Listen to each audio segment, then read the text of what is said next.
We have just gotten back from Essen Spiel 2025 and we've played a whole bunch of board games. And in this video, we're going to put them on a little ranking board. We're so professional. Look how nice it looks. Yeah, Sabka. S rank, A rank, B rank, C rank. Yes. However, we've got a couple of important notes. First of all, you shouldn't really trust us too much because we are people who apparently thought that this was an acceptable way to use letters. Also, before that, I made these out of cardboard. There's a little fire, a little thumbs up. We almost thought this was a good enough idea to include in the video, so please note that our opinions in this should be taken with a pinch of salt. And secondly, these are going to be opinions based on us playing the games once, maybe twice. It's not about how good we think the games are, full stop, but about how excited we are to play these games again. Yes. After playing them once. It's a sort of hype meter, isn't it? It's how much we kind of got a little bit excited about these games. Yeah, but it's like measured hype. Because we walk around the con and everyone's always like, what games are you hyped about? And it's like, I don't know, we haven't played any of them. Like, you shouldn't get hyped about things that you don't know enough about. Yeah, we've played half a round of one inside of a very loud convention hall. Exactly. And the final caveat we'll point out is you might look at our list of games and be like, oh, they haven't played any of the really chunky games that I've heard are hot from this year's Essen. And there's a good reason for that. It's because we don't want to blow our own trumpet, but when we walk around board game conventions or when we're sitting around them, we get recognized an awful lot. And that's lovely, but it means trying to sit down and play incredibly heavy demos of games is not really tenable when one or two people are being distracted for a photo every 2 or 3 minutes. So we accept that. Yeah. And what we do is we just play lots of smaller things, or interesting things, and then we bring back the heavies In and our play them suitcases. at home. Yeah. Where we tend to get distracted for photographs much less frequently. Although I am always trying to sneak a little picture Tom, of can I have a Matt here photo? now. Can I have a photo? Please, Tom. Where do we want to start amongst all of these games, Matt? I like that you set this up almost family sharing style. Yeah, you can choose any game you want from the pile. Oh, beautiful. Should also do a final caveat that these aren't the actual covers of the games. I drew these ones. You drew them with pens. With pens, if you can a believe very it. high quality, which really, again, just shines a light on how bad our tier list board is. It's a sliding scale, these ones. Some of them you'll be like, that's a good representation of that cover. Some of them you'll be like, what were you thinking? I believe that all drawings are beautiful. Okay. So the first game I think we're going to choose to put on this board of things. Oh, there's a lot of pressure here. Yeah, there's a a lot lot of of games. pressure, a lot of games. Shall I suggest one? Yes. Should we talk about Chemical Overload? Sure. This was a really bizarre one that we chose at the convention, sort of on a whim. And we just kind of picked it up because someone was like, do you want it? And we were like, yeah, all right. Yeah, it was, I think the stand where we got it, I don't think they actually made the game. I think they just had some there on behalf of the publisher. And they were like, the publisher would probably be really happy if you took one of the games. And I was like, it looks like it might be fun. So sure. It's a deck building game where you're making potions. You are crafting various different potions across the table from another alchemist who's trying to do it quicker than you. Yeah. Sort of think Dominion, I suppose, is kind of the main touch point for this game. Yeah. You're like getting cards that are resources to then buy other cards that you then add into your deck. And then those cards might be useful for your deck or they might sort of slightly gum up the works. Yes. The main thing is that it's a bit bonkers, isn't it? Yeah, we played this 2-player and the pace of the game was terrifying. It's kind of absurd. Because we were playing it very quickly and we were kind of amped up on that like convention juice of being like games.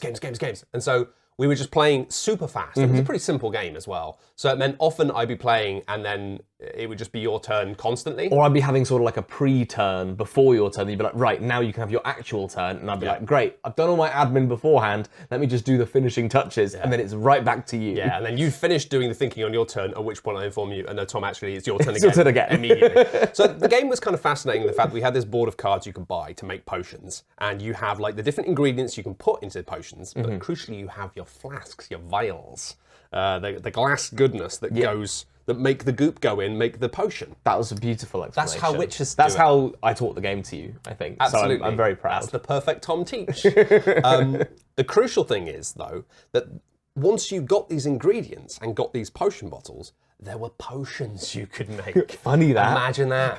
But each of the different potions required a different quantity of ingredients, and you had to have exactly the right potion bottle size in order to make that potion. So if you just want to make a simple 2-banger potion, 2 ingredients. With a bit of red and a bit of blue ingredient. Just a little vial. Which are cards in your deck. You need a red, a blue, and a vial, and then bada bing, bada boom, if you've got all of them, you can spend one of your actions on your turn to say, I'm going to make a potion of points. Yes. Which got you a point. Or you might get like a potion of draw 2 more cards. Yes. And then that potion goes in your deck, and then when you reveal it, or when you draw it, you can draw 2 more cards in your deck and build up a little bit of an engine. There was kind of an infinite potion bottle trick that felt a little bit like somebody had glitched out RuneScape to give them too many items. Yes. When you bought a glass vial from the shop, whenever you bought a vial or when it came into your hand, you just put it in front of you. So it was like kind of outside of your deck until you filled it, at which point you get a potion, but you didn't lose the glass vial. No, it went back in your discard pile, so you had to try and fish it out later on. The interesting thing is that it has kind of sets of potions that you can play with, and so the set that we were playing with was like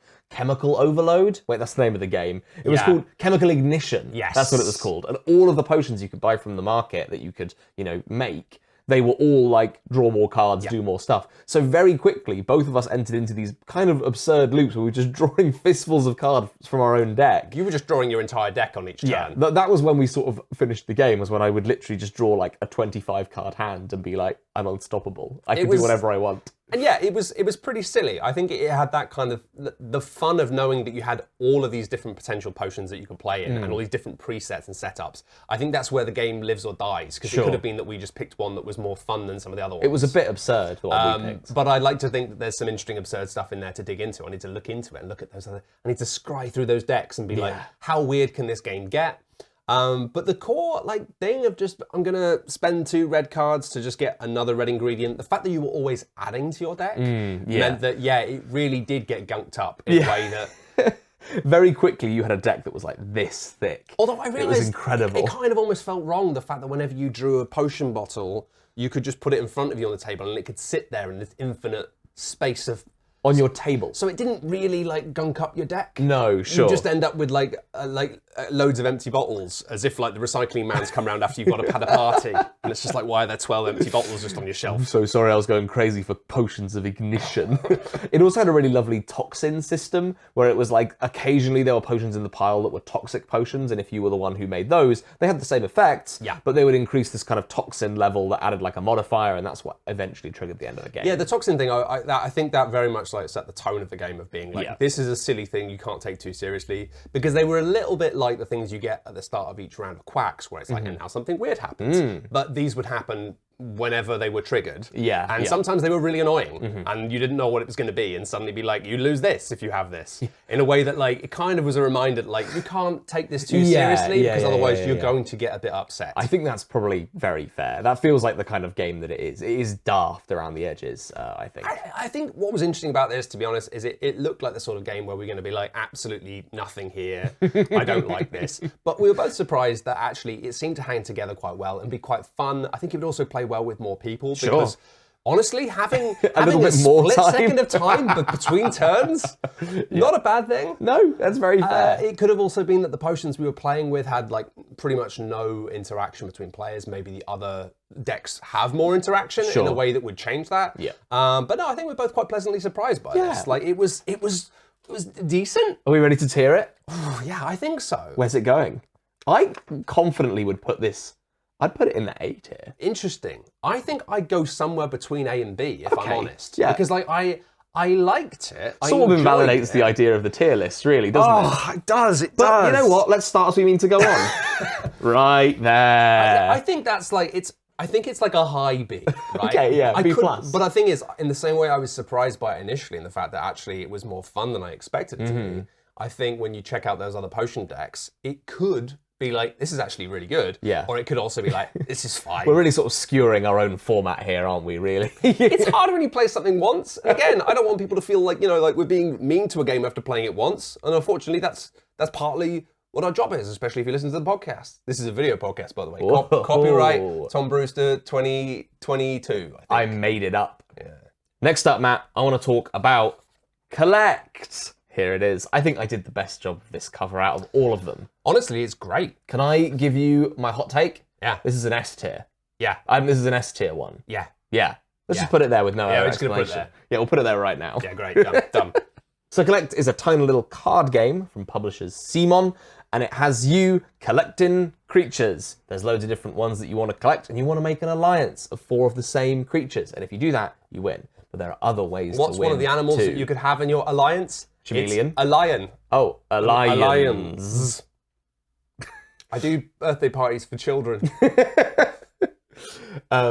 This is, I kind of put this in the same category as games like Hungry Monkey, the sort of like very easy, like free-flowing card game that doesn't have a crazy amount of strategy, but has just enough to make sure that everyone's paying attention. And a little bit of an opportunity for people to be slightly mean. Yeah, well, actually, quite a lot of opportunities to be quite mean. Yeah. The crocodiles eat other people's cards. That's true, they do. Or eat the animals, maybe. Yeah. Depends how headcanon you're going into this. Oh. So on your turn, what you're doing is you're just going to be drawing a card from one of these two decks in the middle of the table, and then you're choosing if you want to keep that card, putting it into your little tableau in front of you, or putting it back on top of either of the two decks, and then drawing another card, and you must put that one into your tableau. Yes. And immediately you get these kind of interesting things because each of the different cards has a different ability. So maybe a good one to illustrate that is the parrot. Yeah. When you draw the parrot goes, "Wah!" and great impression. yeah, and you choose another animal, say another parrot, and you flip the next card from the top of either deck, and if it's a parrot, then you get to keep it, but if it's not, it goes back. And obviously, other people could be drawing cards from decks and putting them back on top, so you know what card is already there. Yep. So when you draw a parrot, you can say octopus, and you're right, it's an octopus, You get a and it free goes in front of octopus. you. Wow! Free octopus. The problem with that, though, obviously, is it's wonderful because everybody knows that, and then you have someone who does draw a parrot, and everyone knows it's a crab, and they're like, I know what it is! We all know what it is! And they can't quite remember. Yes. And it's just that lovely energy of, like, light party game that you want for a game where you're basically just taking it in turns to draw a card and having a little bit of interaction between players. Yeah. It's got this nice, like, shiny holographic effect on the cards, and the card art is very cute. The artist sweet. has done a wonderful job on all the creatures. There's unique art on all of the cards. Oh yeah, they've They're got like a little feature. Subtle tweaks, but Yeah. it just means there's something to look at, something to talk about when you're playing. And yeah, the core of the game is very simple. It feels a lot like Captain Flip, actually. Sure. In the way that it has that similar thing of Because like... you flip a card. Well, no, because it's the same thing of like you look and then you either have that or you have something else and you're stuck with it. Yeah, you must have the other option. On yeah. Captain Flip, that's all done on one tile. Very svelte, very simple. In this, it's 2 decks of cards. Which is untenable. It's crazy, it's overblown, it's ridiculous. Classic Classic Simon. Simon production. And no, it's lovely. Like the fact that the animals have these powers. So if you get a lion, then you want to have one of each of the animals. Yeah. You know, octopuses can help you win with multiple pairs. Yeah. And also all the animals, like their position in your tableau is important because you win by default if you get 4 all next to each other. But cards like the crab let you move cards around in the tableau, even other people's. And so often would have games where someone just draws a crab and they go, I've got nothing to do with my tableau. I'm going to wiggle yours around. I'm just going to mess with yours. Even if it's not immediately beneficial, it's just funny. Yeah. That's why I say it is a little bit mean. It is, no, you're right. It is very mean. Also, I enjoy the fact that like the chameleon on the box. The chameleon cards are wicked and the fact they're wild, which is brilliant. But if you ever have 2 in your tableau, they both go to the bottom of one of the decks. Yes. Which means like having 1 chameleon is weirdly like not good. Like, because like if you it feels like if you have no chameleons, then you're ready for a chameleon. Right. But if you have 1, then you're like, you're on the precipice of losing everything. if you don't feel like you can win the game with that chameleon immediately, you kind of don't want it because you're just going to lose it probably before you get to use it. I think that's kind of the common theme with a lot of the game is that there's just a little bit more strategy than you'd think with this game. Like there's just a little bit extra going on, but not so much that it's going to produce AP. No. You know, it's all just very simple and free flowing, but there's enough to make you go, oh, I remember what's on top of that deck. And obviously, I'm going to wiggle that around. The crocodiles let you eat other people's cards and remove them from the game. But basically, the general theme is everyone gets more and more cards in front of them until eventually somebody is going to win based on one of the criteria. It means the rounds don't drag out. It's going to be an escalation until somebody does it. Yeah. And I really like the fact that like winning the game, if you win a round, you just get half a crown symbol. Oh, yeah. And then if you win another round, you get the other half and you've won. But then there's 3 half crowns and then 1 full crown. So it basically just means you play a maximum of 4 rounds. Yes, because if no one has got both halves of a crown by the last round, the full crown is what's up for grabs. If they get it, they win. Which is just great. Nice. Just being like, this is a timer on the game. Yeah, it's and like, it means that everyone still feels like they're in it the whole time. 100%. 100%. It means if 3 other people have won, and it's not like, oh, I can't win. It's like, it's all to play for. It's a really, really lovely small box, colourful card game. Pretty delightful. It's great. What's next on our list? Oh, okay. I'm interested about this. So let's go for, there's some good ones. There's a lot of games. There's maybe too many. I'm going to pick one that's like a hot one, okay? Because I think it's hot because I saw lots of people playing it at the convention. Yeah. Tolleno. Tolleno. Now, like, I say I think it's hot. I try not to look at Board Game Geek's hotness too much because I'm aware that we have such an influence on it that if I start looking at it, it'll become this endless, like, cyclical Recursive engine. feedback You know, loop. so I kind of like to stay in the dark a little bit. I think it's medium sizzling. I think, people have been sizzling with it, and I can see why. This is actually the rare exception to all the games here, and the fact that I played this, I think, 4 times over the weekend. Holy moly. just because it kept being Wow. the right size, the right weight, and people wanted to play it. So this is not just first. This is fourth impression. I have a pretty decent opinion on it, right? And yeah, so.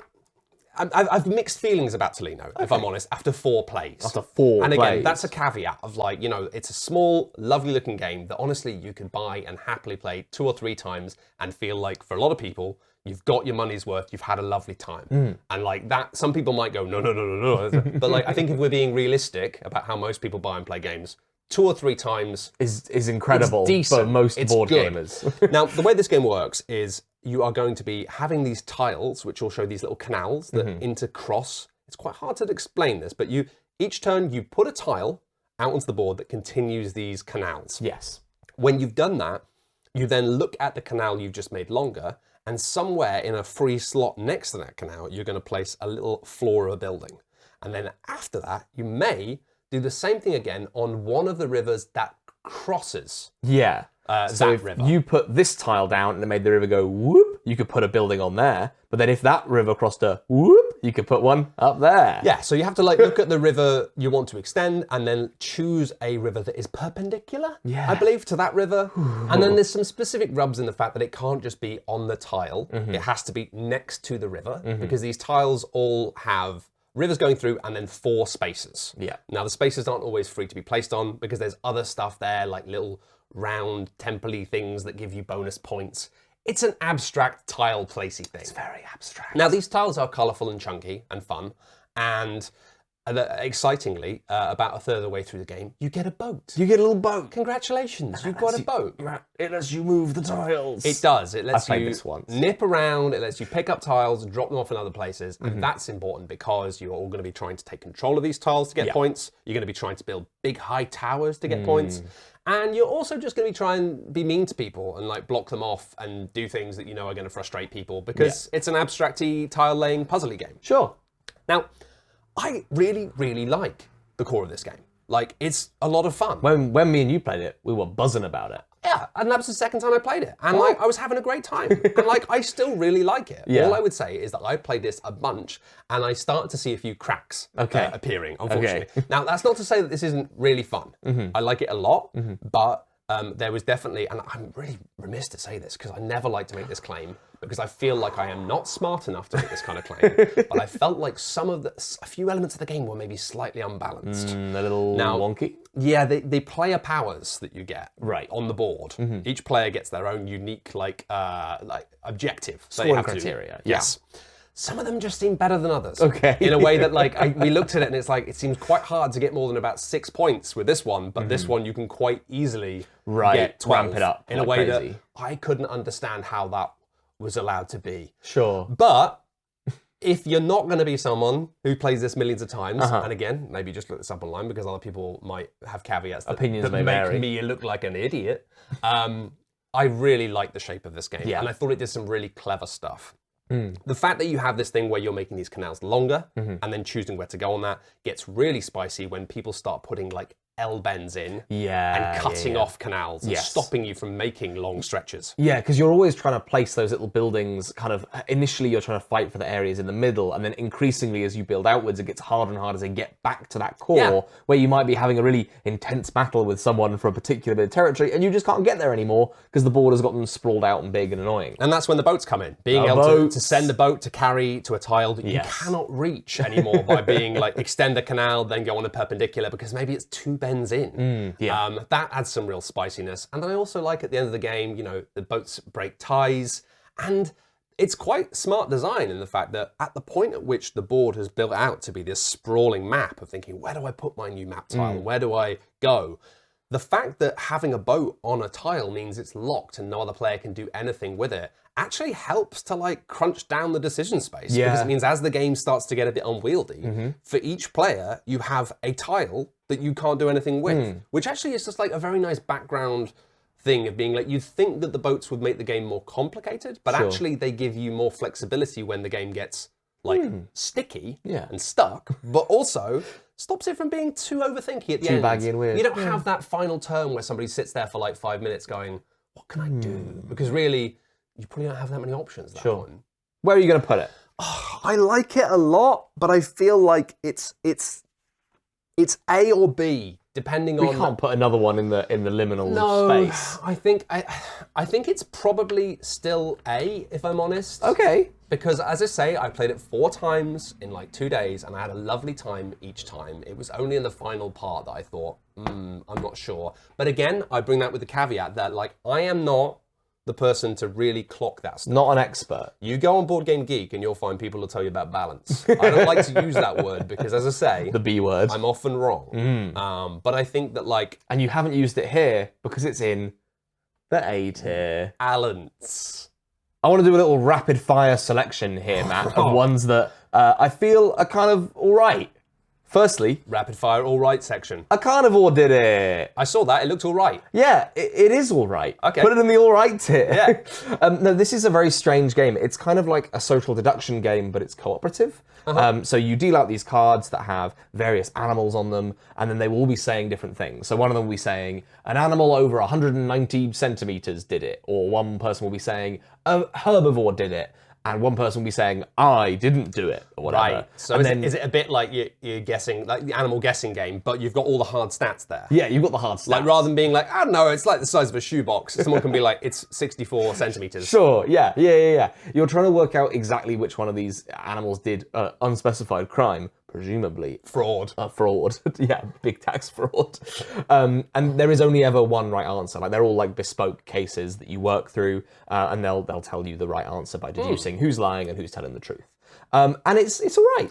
Oh, so it's like a deduction logic puzzle. Yes, it's like doing the Blood on the Clock Tower. Well, if they're the washerwoman and they're the butler and he's the bap, and that person's got to be the devil. But no one's shouting at you or wearing a fedora. No one's screaming at you. Fantastic. For once. I played this a whole bunch the other day in a pub, and we just thought it was all right. It was fine. Do you think kids would love it? Maybe that's why, because we've been playing a lot of this game called Demon Bluff. You might have heard of it. It's kind of like a PC game that's a bit like Blood on the Clock. It's basically this. Okay. But really hard. Right. And we've played a bunch of that, so we're kind of in a bit of a deduction brain space. Yeah, that's it. And we played some of the really, really hard cases, and we still found them to be like just a little bit north of like tricky. They weren't like super brain burny, and these were like the very, very hard ones. Okay. So yeah, maybe it's just your too big brain. Maybe I've just got such a freaking huge But brain. we have to put this in the games from our perspective. From our perspective, So maybe I'm hearing B or C here. I think I'm going to put it in C. That's fine. For Carnivore. C's not bad. I liked it okay. You have to bear in mind that like nothing here is bad. Yeah. Like, if anything was really bad, we're not going to talk about it because that's not. There's no point in doing that. We don't like being really mean. We just like being a little bit mean for things that we only deserve bring it. out the really mean when people are like saying something's incredible and it's making millions of dollars, and we feel like somebody should be the person Somebody who should goes do "What?" something. Just like somebody to go, for real? Really?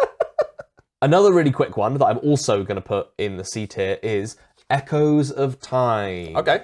This is a game in which you are sort of doing a bit of an engine buildy type situation. You play cards into a little row in front of you. And there's a penguin there. And it's meant to be like a crow. They'll have the actual cover somewhere on the screen, and you'll see how badly I did that one. Though, is it? That's sick. They should have run with that one, but Creative Creations won't answer my emails. But you're basically playing out these cards that you're going to be using to build like an engine that, like, if A, then B, get you a bunch of points, try and crunch out, like efficiencies. Yeah. We've played a tableau builder before. Yeah. The thing with it that's a little gimmick, that's a little weird, is that you install these cards onto a little timeline that ticks down once every turn. So when you play your cards, you get them sort of on a delay. It's like you play a card and you're going to get it in a few turns and it gets put into your engine. So you sort of have to do a bit of pre-planning, and I just sort of found it a bit toothless and a bit dull. Right. There was not really anything that made me kind of like leap out of my seat. Like none of my cards did anything crazy except for making other people discard cards,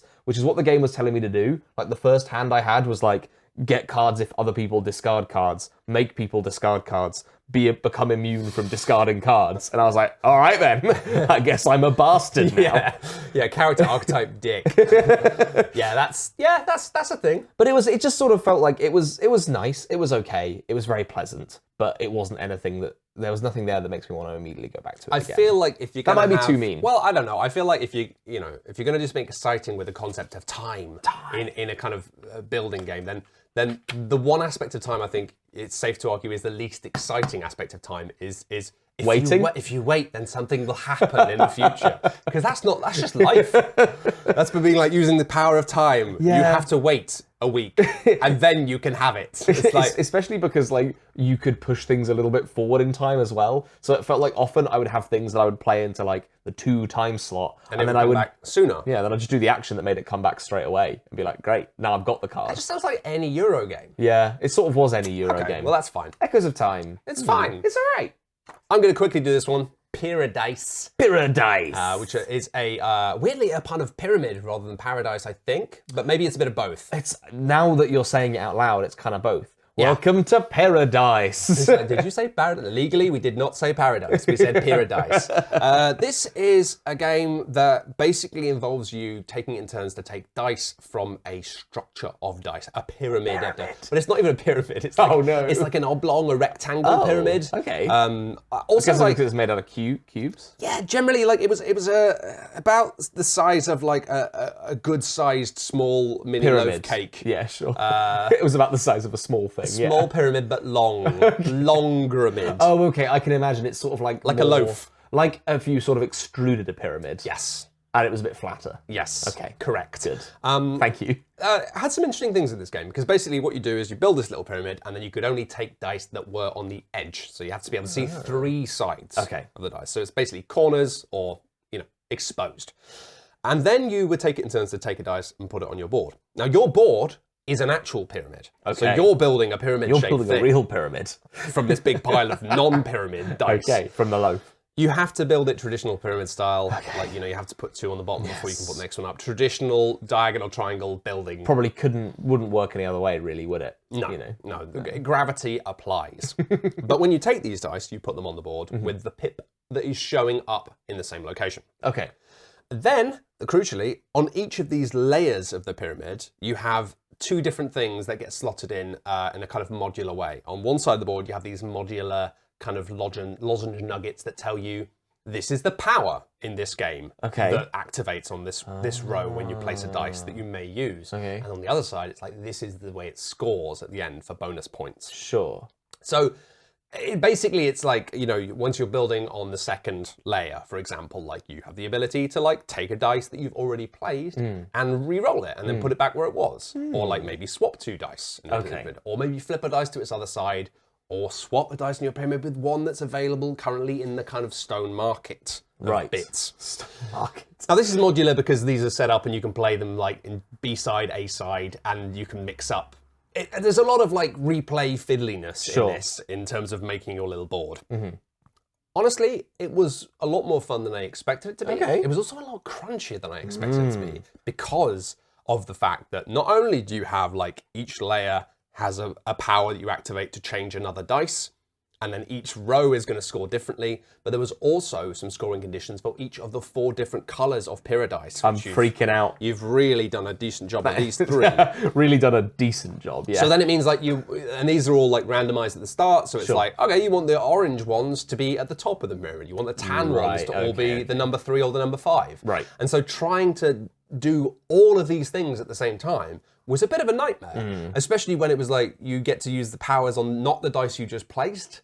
I had things where I really had plans to switch things around, then realized I couldn't in a way. It's crunchy when you're like, I'll use that later on, and then you're like, I've really messed this up. It was that kind of thing. Right. The one thing I'd say about this, though, that was like slightly disappointing, and I think for me, Where's it going, Matthew? I think this is like a B. B? If I'm honest. A B tier? I did like it. I was a bit like, not soured, but confused by the fact that, and I don't know why this is. It may be a production thing that's being caused by all of the chaos with production that's happening at the moment, but it was only a 2-player game. Oh, okay. But it said that you could play it 3 or 4 player if you have another copy of the game. But then in the game it had like the 3 or 4 player side of the board, and I felt like the only difference was it would need to have twice as many dice. Right. Okay. And I feel like maybe that's all that happened is for whatever reason they were like, we need to cut a corner. Yeah. But that was kind of, I don't know, I just felt like, oh. But then do you feel like, would you want to play it at 3 or 4? Is it like a 2-player game? Because I have less of a problem with like a 2-player game. Like Agent Avenue, which we're going to talk about later, is mostly a 2-player game. And if it was an optional module that said you can make this a 4-player game, if like your friend who also happens to own it as a 2-player game, that's how you're meant to play it. Do you know what I mean? It doesn't feel particularly 2-player. Okay. You know, it doesn't feel like and I know it's a weird one, right? Because there's some other games here that are like duel games, and people are like, what's the point in them? And it's like, I think there is a point. If you reliably know you're only going to play this kind of game with one other person. And you want a small fine. box. Yeah. And actually, for that, fine. But I felt like, especially in the true pyramid, another side, a triangle maybe, 3. I think 3 could be a nice number for this. Okay, right, I see. I don't know. It wasn't a major thing, but it just made me go, okay. But I liked it more than I was expecting. That's good. It's worth a look. Okay, worth a look. Tax the Rich. All right, then, that's a good idea. This was a much hyped game of Essen, and I played it, and I liked it. It was all right. It was a trick-taking game where you have a few little twists. Who knew? The twist is, it's not a good idea for everyone on the planet to be hoarding a very small amount of the system that we designed so that the system could function. Jeez. Like, we invented money to be a useful system for society, but the twist is, it doesn't work when everyone has all of the tokens. Well, is that the twist? When some people have loads of the tokens. Yeah. No, it's not the twist. What is the twist? The twist is that you have this kind of interesting bidding mechanism at the start where you can sort of bid a certain number of tricks that you think you're going to win with a certain color as a certain suit. So I could say, I'm going to win 7 tricks with blue as the trump suit. And the next person might say, I'm going to win 8 tricks with red as the trump suit, and so on and so forth. But then whoever is the highest bidder then has to sort of, I don't know, keep true of that promise. They have to win that many, but they also, interestingly, choose a partner at that moment. So they could say, I'm going to win 8 tricks with red, and then they're going to say, who's got the 6 of red? And you go, me, and you're like, you're on my team now. And then between you, you have to meet that bid.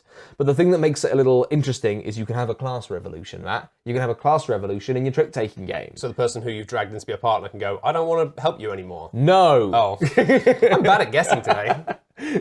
Essentially what can happen is some of the lower ranked cards have a little flag on them to show that they're sort of part of the revolution. And if you get into a state where you only have revolution cards in your hand, you can say, revolution time, baby. And then the lowest card in every trick from now on will be the winner. Yeah, that's the kind of face that I did. And it's fun. That's fun. It's pretty good. I had a nice time. I don't have much more to say about it than that. There's like some module stuff you can do with it. This is where the first impressions comes in. Because maybe Tax the Rich turns into a beautiful, majestic, wonderful trick taker with just a little bit of, extra fun time modules. I like the weird meta around the edges of that, though, of being like, I've got a really good hand of cards, but being like, is it too good, though? Yeah.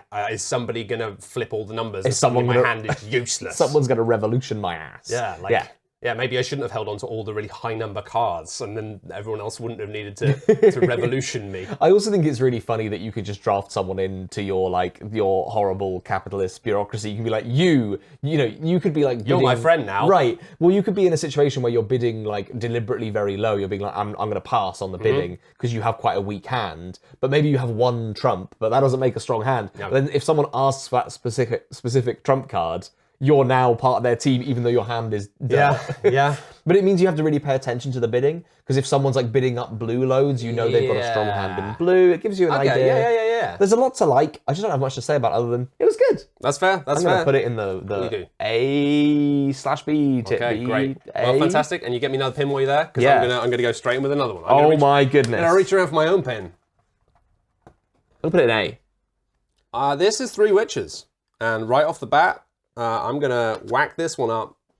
At the tippity top? An S. Okay. Now your pin technique is way worse than mine. Well, I didn't want to cover the title. Oh, there's method to the madness. Very good. 3 Witches is fabulous. It's one of the coolest little things I've played in a long time. Tiny box from All Play. It threw me because it's not the usual square All Play box that they always do. And I was like, it's not All Play. It can't be. I think different. you were like, is it from some small indie publisher? Because the box is so small. Yeah. But no. No, 3 Witches is a 3-player trick-taking game. 3-player only? 3-player only. 3-player yes. only. You must be 3 people, and you must be witches. Which makes sense. Everyone is a witch. Witches, yeah. You must be a witch.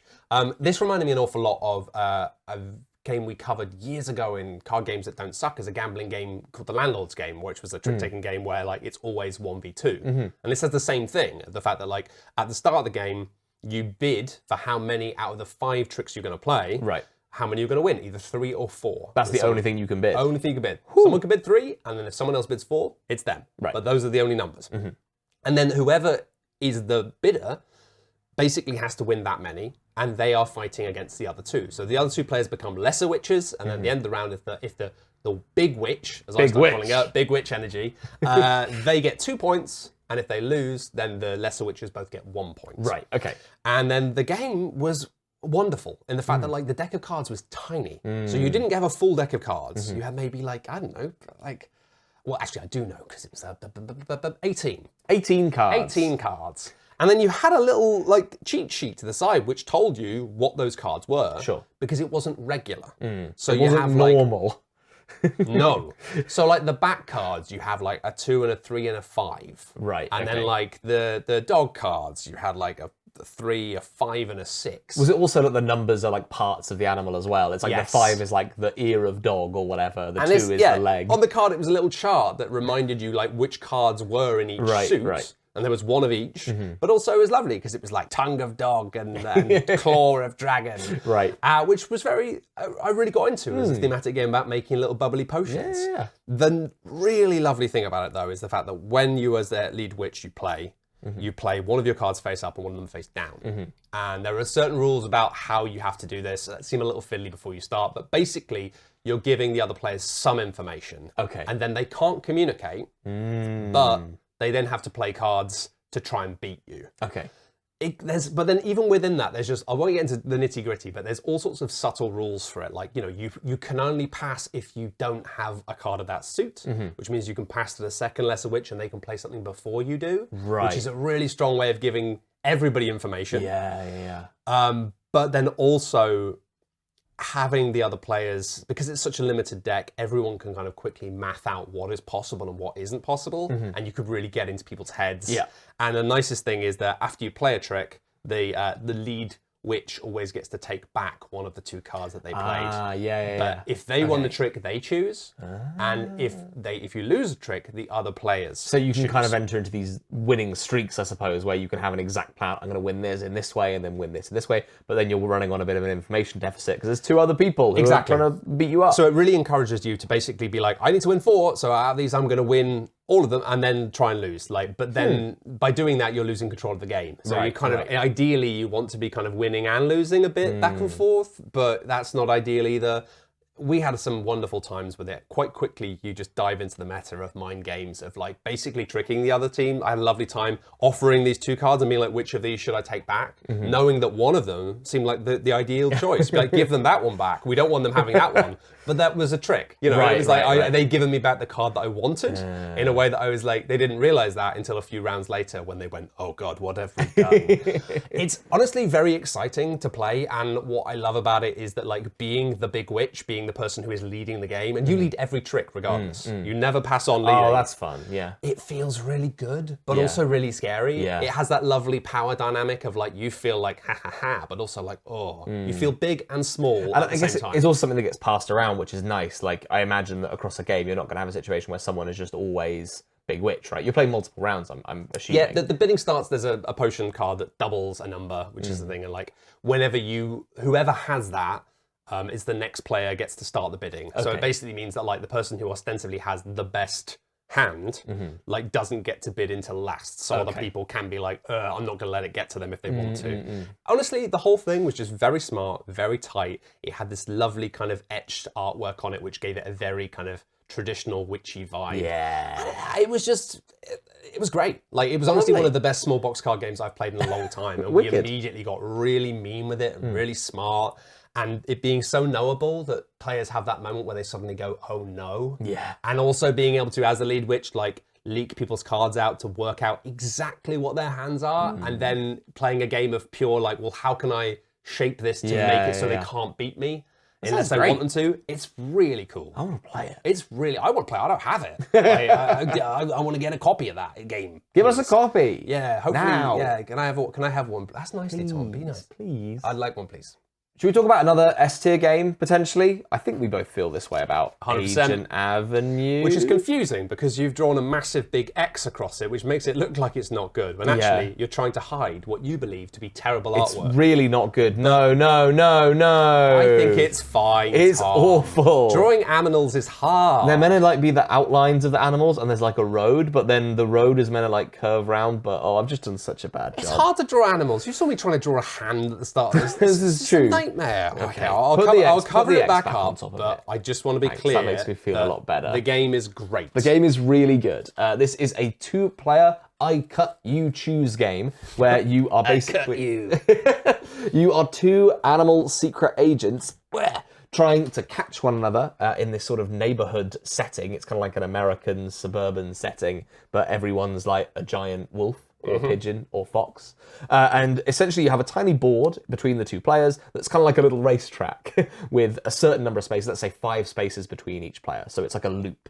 And essentially what you are trying to do is you offer your opponent 2 cards, one face up and one face down. They will choose one of those cards to take, either face up or face down one. You take whatever one they didn't choose, and then you resolve them. And those numbers on the cards will either give you some movement, so they'll give you like an extra +2, so you'll move around the ring closer towards them, or they'll subtract movement, which means you go backwards closer to your opponent. And you're just trying to lap the other person. It's basically a little tiny loop, and you want to catch up to the other person before they catch up to you. Exactly. But then there are some really interesting little wrinkles in the game where within this deck, all of these cards kind of get stronger or weaker or change the more of them that you have.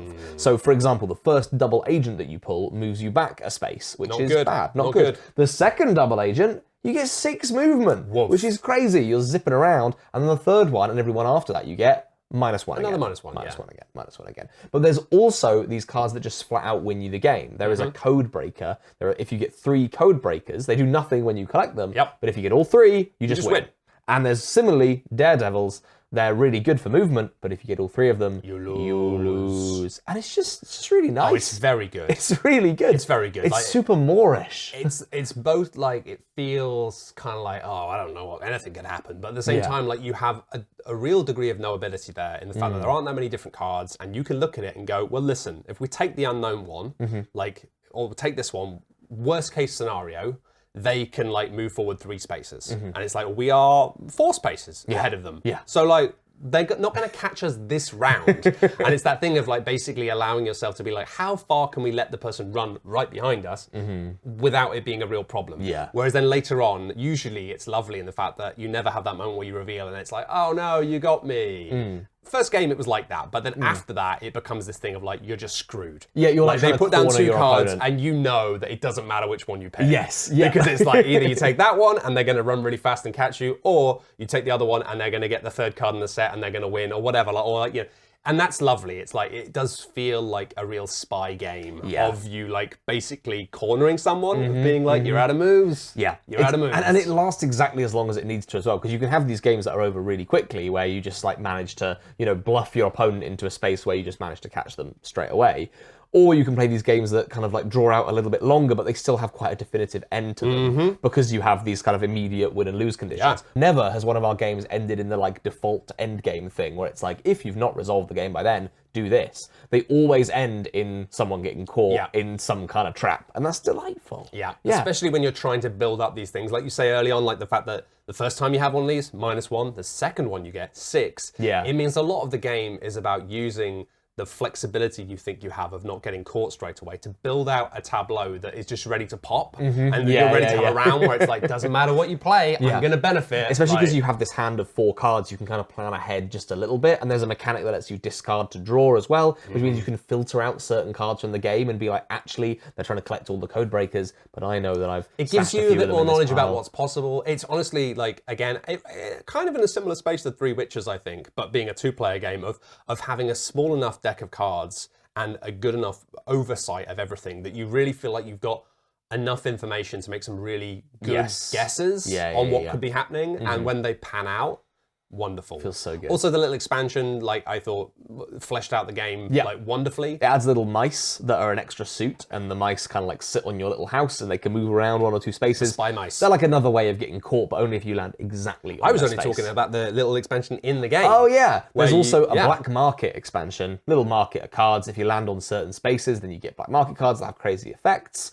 And the nice thing about that is that it just gives the whole board a little bit more texture. Yeah. You're now looking at cards not as like how many spaces can they move just because they're catching me. Yes. It's how many spaces can they move and can they get to a black market, take a card that does something really spicy. Is it safe to play that because we can both see the shop? You can see the shop and you go, if they get that card, it's game over. Yeah, So you're exactly. like, I don't want to do that because they might take that. And yeah, it adds another element of like deduction into it. Honestly, just really like juicy, delightful. It's good. Like maybe better than S. I don't know. Supreme tier. We'll have to think about it. We might have some shuffling around at the end. We'll see how we get on. Matt, I want to take us from such giddy heights to some low lows. And maybe I'm actually like really in the minority for this one. They won't see us prancing at such giddy heights. Wow. Come down now, for God's sake. It's a reference to an old song. Don't worry about it. Somebody would have got it.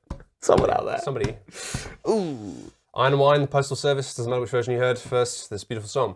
What are we going to have? Are we going to have something silly? Are we going to have something fun? We have something slightly disappointing. I'm going to take us down to slightly disappointing tier. This is a game. This is a game that loads of people said was really good and they were keen to check out, and I just found it a little cold. Yep. This is Recall, which is the next game in a series that started with Revive, which I haven't played for reference. But I played Recall, and it is a Euro game where you place out buildings on a big map and you make numbers go up and you get points. And we played it for like 3 hours, and I didn't know what anyone else was doing, and I didn't care. I was just focused on my own engine and getting more points. That's how you know it's the good. That's how you know it's the good Like, stuff. honestly, like, I don't want to be mean about that sort of thing because I love that. Like, Yeah. But if I'm doing that, I don't know enough about the theme exactly here. If I'm having a game where I'm kind of doing my own thing and ignoring everyone, like, I want something like Altiplano, right? I want something where I'm like doing something with colourful shapes and llamas, right? I just want to be like gentle Sunday afternoon, cheery colours. It's kind of a post-apocalyptic deal, I think. The theme didn't really matter to me. Post-apocalypse already makes me feel lonely. I don't want to be further siloed. But it has like a few kind of interesting systems. Like it has this thing where you're slotting in these keys into your little player board to activate certain actions, and you can upgrade those keys to make them a little spicier. It has a kind of SETI style thing where there are these 3 like sort of tribes, I think, on the board, and if you contact them, then you get like a special power. But none of them were kind of as like explosive or interesting as something like SETI. They were just sort of mild buffs. Yeah. It has a sort of strange system where you are, during the game, choosing which end game objectives you're going to double down on. So everyone is going to score in the same ways, but you can say, I'm going to like score a +1, score a little bit extra for this particular category. And all of it was like, there was lots of interesting design going on there. I just found it fundamentally a game where I just sort of, I was spending so much energy understanding the puzzle and how the different rules interacted that I wasn't actually looking at any of my opponents for the entire game. Yeah. So for me, Recall is a bit of a C tier. That's fair. That's pick for me. Despite everyone saying it was going to be really good and big hype. That's the caveat of like one play. But then one play that was a good 3 hours. One play that was pretty long. And I feel like it's just a broad trend of these. A lot of games at Essen. Is this what we were talking about, like having games that are almost so overwhelming to just concentrate and play them because you're juggling so many things that like it feels really like involving. Yes. But actually like you don't have time to think about whether you even like it. Yeah. You're just like trying to hold it in your head. You're just trying to understand it. And that was kind of what this game was to me, is that there was just so much going on. There were so many different systems, and they were all very interesting little noodly systems, but they meant that I wasn't really interacting with anyone in kind of a meaningful way. I would just occasionally look at the board and go, oh, they've taken the thing that I wanted, and I didn't know if they even knew that I wanted it. And maybe this is an inverted Bertie of Tolleno, of like, maybe we're just not big brain enough. Maybe if you're we're just big not brain, big brain then enough. that's lower or higher, and if they're big brain, then that's, I don't know. Yeah, I don't know. Adjust according to brain size. Should we do one that is kind of the inverse of Recall in a way? Feya's Swamp. Oh yeah, Feya's Swamp. Now Feya's Swamp, I went into this being like, whatever. Yeah. Just because, again, I think it's important to like counteract that hype, because otherwise we end up in an infinite hype cycle. Feya's Swamp was phenomenally hyped at Essen. People were losing their minds. They were going crazy. And that's because like there was a mistake of some sort, which meant that like there just wasn't many copies of it available. So people had said it was good, and then it was good and very Very rare. scarce. And yes. so because of that, people were losing it, which is like, I get it. Like there's a degree to which these cons where people go and buy things and queue up and get in there early. Like I don't want to yuck someone's yum. If you're excited about getting something cool or rare, do it. But from our perspective, as people who want to be like critical of things in a more flat way, or try to at least, I'm always a bit skeptical of these things when it's like, is it really... Sure. You know, is someone going to talk about this in 5 years? Because you know, I think about Gen Con like from 10 years ago, and everyone was like, "This is so hot." If you look at some of those games now in retrospect, you'd be like, "Really? What happened to them Like now?" what? That was the one that everyone was losing their minds about." Yeah. But this is actually really good. It was actually really It's good, fun. which I kind of was almost like a little bit annoyed about because it was like so hyped that I always wanted to be a bit like, well, it was overhyped. It wasn't that good, but it was It's pretty pretty good. fun. Like it's pretty fun. I had a lot of fun with this. So this is a game that's made by the people who did Terra Mystica. Terra Mystica. All that time ago. And Terra Mystica is a classic. We love that I game. really think that Adore game it. is beautiful, wonderful, fantastic. This has a lot of the same energy to it, of basically trying to take over a map with hexagons, but not completely. Terra Mystica is very much about like, let's just cram as much in there as we can until there's no room for anything but us. Yeah. Whereas this was somehow meaner in the fact that we were turning a giant like swampy pond, a swamp, but it was swamp. It was more lakey, I thought, than a swamp. I thought it was pretty wet. It was mostly water. I don't know the distinction. I'm not a science boy. I can tell. But rather than filling it up, we were just creating these horrible little rivers and canals. Yes. And blocking people in these labyrinths of hell. Yeah, the way the game works is it's sort of a worker placement game. Well, it is a worker placement game. You're putting your little workers on these little spaces, and then you are doing the things on those spaces. But a lot of them involve moving your little boats around this swamp, ultimately building out settlements, which don't really do that much when you build them, but they will be ways of getting points. Because the other thing you can do with your boats, you can go fishing, and there's a lovely mechanic where different fishing spots are kind of active in different rounds. That means you're not just thinking about where your boats are initially, you're thinking about where they're going to be for the next... Oh, it's I mean, the settlements, they're, in a way, you're putting these hexes onto the board to turn water into stuff, land. Yes. But actually, they're kind of the same as Terra Mystica's houses in the fact that you're spending these resources to build these things, and then by doing so, you're removing them from the bottom of your or top of your player board, and then unlocking new things, abilities. like new abilities or new like upkeep stuff, Yeah. which is very similar to Terra Mystica of being like, oh, if I go and build out these things, then I'm going to get loads more special magical income. Right, yeah, exactly. So you're getting them for those bonuses, but also when people go fishing, they have to sell their fish to someone, which means that's where the settlements have a sort of double purpose. Because you can either give fish to your own settlements, that means they get turned into points, or you can give them to other people, which gives you money to build more settlements, but it gives them points. Yes, and then maybe. There's this really interesting sword of Damocles. It does eventually, yeah. But there's a really fascinating sort of like sword of Damocles that hangs over it as well, which is this celebrate action, which is you can go somewhere and you can have a celebration, which gives you loads of points depending on how big the celebration is, and will turn people's fish into points. So the person who does it, because everything that is a fish on a tile will turn into points at the end of the game anyway. So there were multiple times during our game where I went, I'm going to celebrate here, even though it gets Matt like 7 points. Yep. I get 5. And he was going to get 7 points anyway. It's like, it's going to happen anyway, so I might as well get in on this. Yeah, exactly. Which, again, I think is fun. It didn't necessarily come through in the theme in the same way that I think in Inish. I really love the party thing in Inish, of being like, it just feels like a passive-aggressive, like, hey, be cool, man, after you've just gone to war with them for rounds and rounds, and suddenly you're like, we're having a party, though, you can't fight me now. And Chill out. like, are you kidding me? Yeah. Are you kidding me with this bullshit?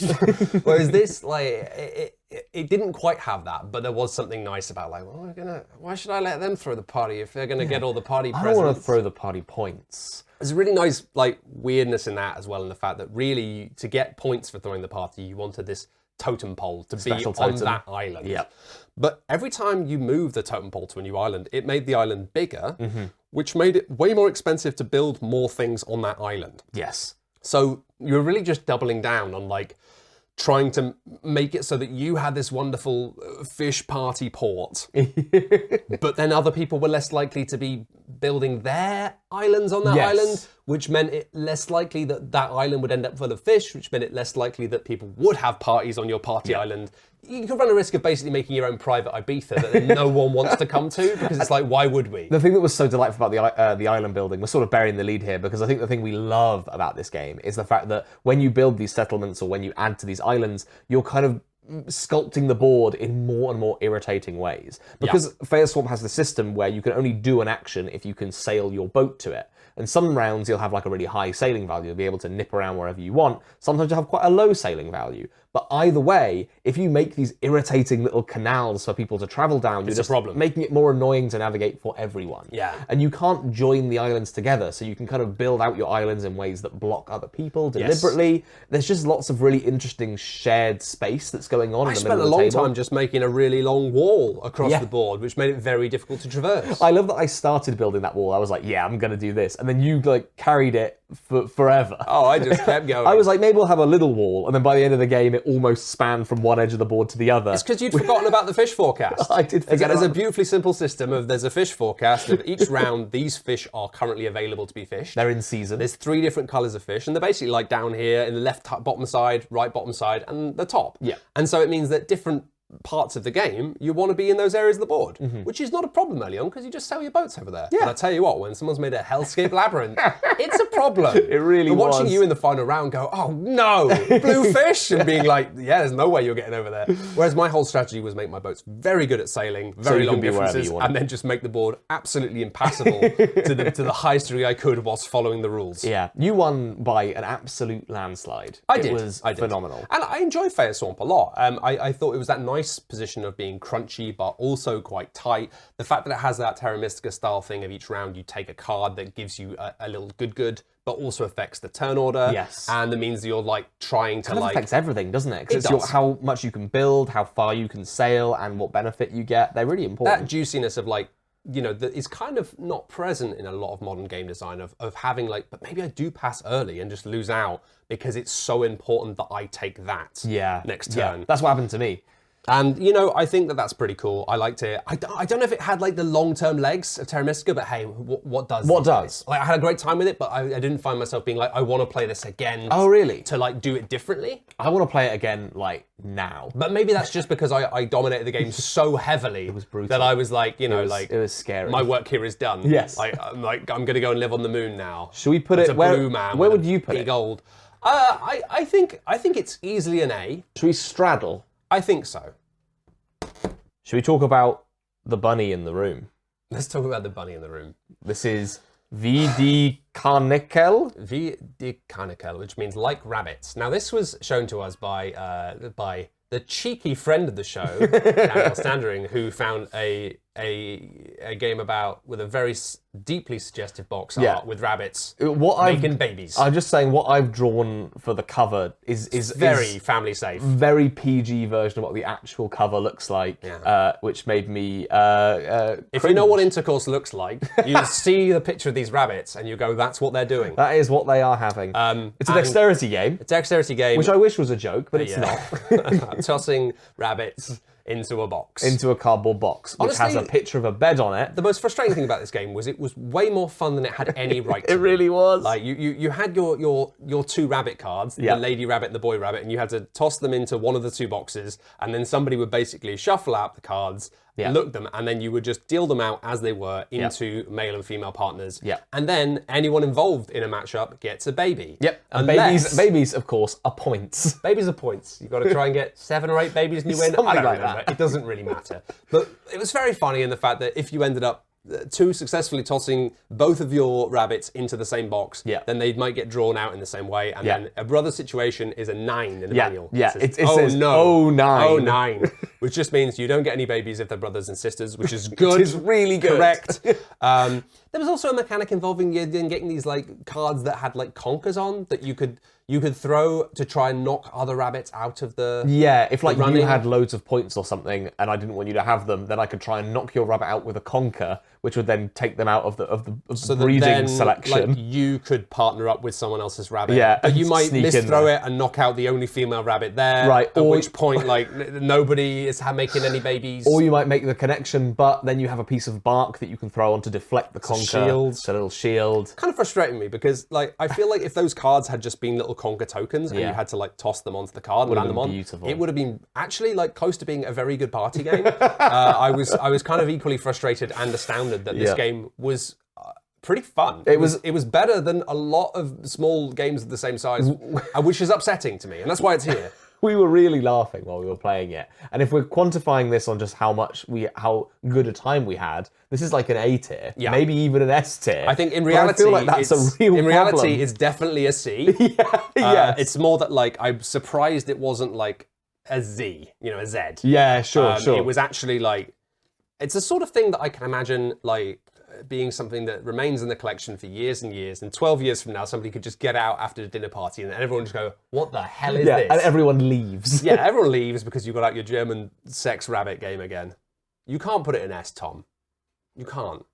Okay. Do you want to put it in the special S for rabbits tier? Yeah, let's put it in the special sexy tier. All right, it's the R. Rated R for rabbits. Rated R for rabbits tier. Which is a special side tier exclusively for rabbit games that leave us feeling confused. Not about party games, not about anything else. No, it's just for rabbits. No, although it was Agent Avenue that made everyone feel confused about the other things. Maybe that should go in there. Let's move on. Honestly, it could be on the side tier.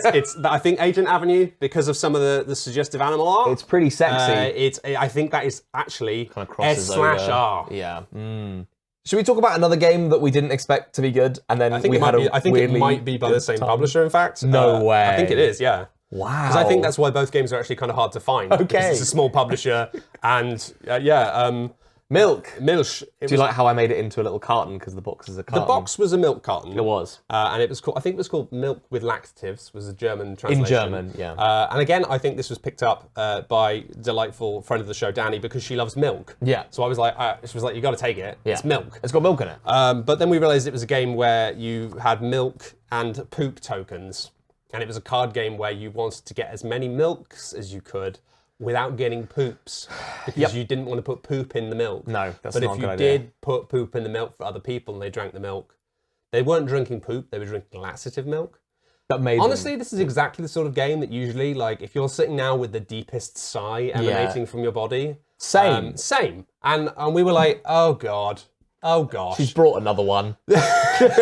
Honestly, it's a milk game. I was enticed to try it just because I liked the milk carton-shaped box. It was a good box. But this was actually a really good game. I was really surprised by how much I enjoyed it. It was great. It was. Like, basically the way that it works is you have these little stacks in the middle of the table of cards that anyone can play into, and you have a range of cards in your hand. Everyone has the same set that's like, maybe the highest is like a 5, the lowest is like a 0, but then you also have these 2 laxative cards, which is ridiculous. They're like -3 and -7 or something like that. And all you do on your turn is you put a card face down into one of those stacks. Yeah. And once it has 4 cards, maybe, you can choose to drink one of the stacks instead of placing a card, taking the cards, putting them in front of you, and then scoring the sort of net in points. Yeah. So if you just had a whole bunch of milk in there, great, you've got like 20 milk points. But if you're lucky. But if there's low laxatives in there, then you're going to score really badly. So yeah, the net of it, you're like, oh, so you might have a couple of milk tokens on that. That's pretty good. With it, yeah. It then got spicier because if people couldn't play a card, then they had to drink some milk. Yeah.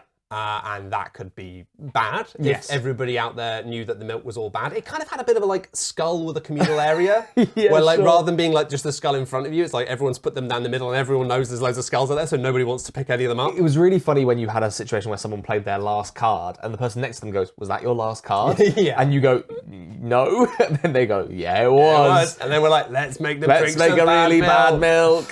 But also having that feeling of like people who were avoiding a milk or joking around it, but then it actually turned out that like most of the cards in there were quite good and it was actually decent. Well, because the majority of cards you have are decent, right? You have to make them good at some point. The horrible rule that I really enjoyed was that when the game ended, your most recently drank milk of your little stacks of milk points would be, was it doubled or tripled? It was doubled, yeah. Doubled. So it meant that like if you had like, you'd done quite well, but then you had one where you had like 7 poop tokens on your card. At one point you had 15, and it meant that if you didn't drink some more milk, then you're going to get another minus 15 points. It was going to be really bad. But it also meant that like you had to be really careful of quiet players who just like, oh, I've only won 1 round, and you get to a point where you're like, yeah, but you got 7 points for that. Yeah, exactly. And that's going to be like 14. Yeah. That's a game-winning score. We've got to make this person drink some bad milk. And having that collective around the table energy of like, how do we get this person to drink bad milk? Was a lot of fun. There was also something, I can't remember the specific rule, but there was like a specific rule about when you drank a milk, you got some of the cards back or something like that, which meant that you could sort of keep track of where certain cards were. And like, there were oftentimes, I think you couldn't take all of them back, you just take some. So you'd have situations where you put a really good milk and a really bad laxative in the same one, and someone took both cards they would have the option of taking one of those two, but you don't know what until you then discover it later on. Like, have they taken a good one, or haven't they been mean and held on to a nasty one so that someone else can drink some bad milk? And everyone's cards are color-coded as well, so you can kind of tell who's, like, sort of shot their shot almost. It had that, like, honestly, it had big skull energy. It was a little bit skull-like. Like, in the fact that you're like, is that person's, have they, you know, and they say in skull, they say they've lost their teeth when someone's, like, lost their skull card randomly, but this is like they've lost their laxatives. Like, at which point, you know, knowing which colors of milk are safer to drink as the game goes on, just like way better than it had any right to be. Yeah. I'd happily put this in B, which is put it in B, which is wild. I was going to put it between B and A. I'm fine with that. I was going to put it in the Confused Rabbits tier. I'm fine with that, and also I think for a family grade game, there was something very funny about handing people a little pile of tokens shaped like comedy poops. That was being like, here are your poops. My one criticism of the game, well, my bigger criticism is I sort of wish that it wasn't about milk and poo. I get it. I get it. But my second minor gripe is that if you're going to have poo tokens, they should all be pooey. Because they had some tokens that weren't like shaped like a little turd, they were just like circles. And the milk tokens... That was true for milk as well. Yeah. What gives? Give us all the milk tokens. Give me more poop. I don't want to have to wait until I have 5 poop to get a little token shaped like one. I want to be getting poop from the start. Buddy, you got 3 poop tokens, but 15 poop almost immediately. That's true, I did. You drank the milk, and it was a bad idea. All right, so we're getting up to a point of the board being pretty full. I think we've been pretty fair critics so far. The right games are in the right places. We've been fair. Like, it's a spread. We're not just like, you know, negative or heavily top. That's how it works, right? Yeah. Well, it should be. Should we talk about another real good game? Yeah. Big Shot. This is lovely. I didn't even play much of this game. I had to go and chat to someone, so I gave someone else my role in the game, and I had a great time. Yeah, you handed over control to a friend of the show, Andrew, who became the hand of the king, but for people who are going to the toilet. To go into the toilet, the hand of the piss king. But piss also, hand. You then left full stop. Yeah. So it was only in the last like 5 minutes of the game when we said to Andrew, like, do you want to just sit in that chair? Because he just basically played your game for you whilst like on the other side of the table for ages until it was like, I think Tom's not coming back. Thank you, friend of the show. But Andrew. you won, Tom. I did win. Hey, congratulations you won the game. me. Stormed it. Big Shot is a game, you can actually find us talking about this on a podcast ages ago. This has been a game that I've really wanted a copy of for absolutely ages. And finally, it is available from Plate, who we did a whole video about earlier on in the year. Wowee. They make small games in these little magnetic boxes that are delightful. They're really, really delightful. And they all have a kind of similar theme of they're bringing back some kind of older, like lesser loved designs and giving them like a new lick of paint, putting them in these nice small boxes. And Big Shot is no exception. It is an auction game where you're playing property magnates, and the auctions are for these little lots of cubes. Cubes that are of the colours of the players around the table. And then when you take those cubes and you win an auction, you can put them on any of the lots that you want, which means that you're not getting control, you're sort of just getting control over who gets what, rather than, you know, like... You have to put them all in different places. You can't win everything, So you can't just be like, oh, I'm going to win this lot that has my cubes on it, and then just place all of my cubes in a good spot. You always have to be distributing all of them. Yeah. And it means it's this weird thing of like, you are paying for the privilege to control exactly what happens. And a lot of the time, it's like, especially early in the game, it's like, it doesn't really matter. Like, somebody else can pay money and like put my cube somewhere. However, at other points, because one of the crucial things is these lots would be sold when they hit like 7 cubes, I think it was. 7 total. So as soon as you have 7 total in an area, the auction happens and whoever's won it. Yeah, whoever has the most cubes in the area gets it. Bonus horrible rule. Oh, it's so beautiful. nasty. Of if it's a tie between the 2 players, then the person in third, second comes. You can put 3 cubes, which is a huge number of cubes in this game. 3 cubes each for first and second, and the last player with just 1 can be the one who gets the actual. And I tried to do that a few times, and that's what you're spending the big money. That's when I'm bidding 15 for this, because you see it and everyone else goes, oh no, because they realise you can close off a very juicy points area in a way that everyone else has invested all those cubes in one area, and you've done nothing, and it's yours. And all of these lots are just worth a certain amount of points at the end of the game. There's a lot that doubles the surrounding ones, that if you get to combo that, it's great. But then the bigger twist is that you are going to be auctioning off all of these lots, but you only have $10 to play with. So at some point, you're going to be taking a loan. The first loan that you get costs you 10 points at the end of the game, but it gets you $9. Or sorry, it costs you $10 at the end of the game, you get $9. Yeah. The second loan costs you $10, and you get 8. And then 10, and then 7, and so on and so forth, lower and lower and lower until you're taking a loan for like 4 quid. Like a friend of the show, Jamie, was playing, ended up taking a loan of 3. Oh, which I was just at that point, I thought, no. I think you've really made a mistake here. Something has gone horribly wrong.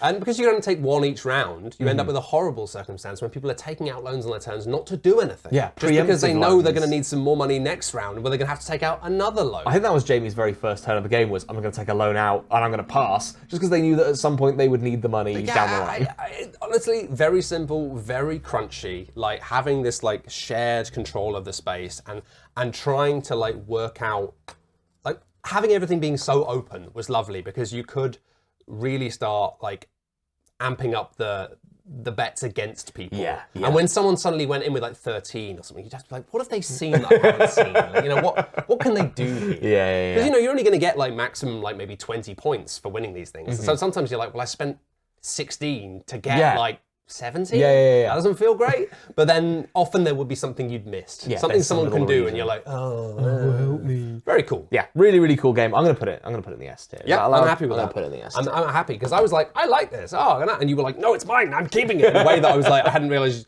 I remembered that it was a reprint of something you wanted, but I've been searching for it for so grasp long. for it was It's like, right over here. It's I beautiful. literally got it right off camera. I'm gonna steal it. Don't you freaking dare. See, that's how you know it's a real Esser.